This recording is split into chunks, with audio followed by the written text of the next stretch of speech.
Go. Okay, today we are going to be watching Julio Caesar in Egitto opera by G.F. Handel. We are at the Opera House in Vienna, Austria. George Friedrich Handel was German, and this is a Baroque period work. Pause.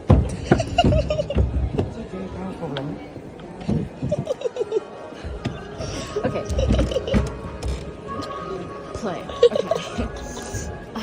The historical relevance of this work is that it's one of Handel's most celebrated operas and a masterpiece of the Baroque era.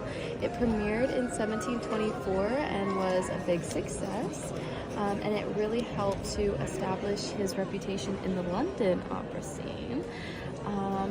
This one took only like a matter of weeks to compose, but there's not like an exact documented time frame of how long it took for the work. It's an important work because it's notable for its rich orchestra and how like dramatic and intense the story is, and even as far as how the depth of the characters goes. It also highlights Handel's skill in character development and his use of the da capo aria. Some defining characteristics of this work are its rich orchestra, its character development and drama, and then the use of the da capo aria form, which allowed for the emotional expression of the characters.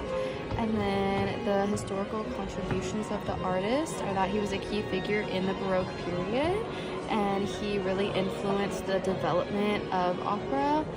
And then from my personal observation, I haven't seen a ton yet, but just from looking at like this first like backdrop, I'm really excited. It already like sets the tone for what the opera's gonna be like, and we did get to hear a little bit of Davidson's thoughts on it, so I'm really interested to hear like the way that the vocals switch and the way that the story goes with that.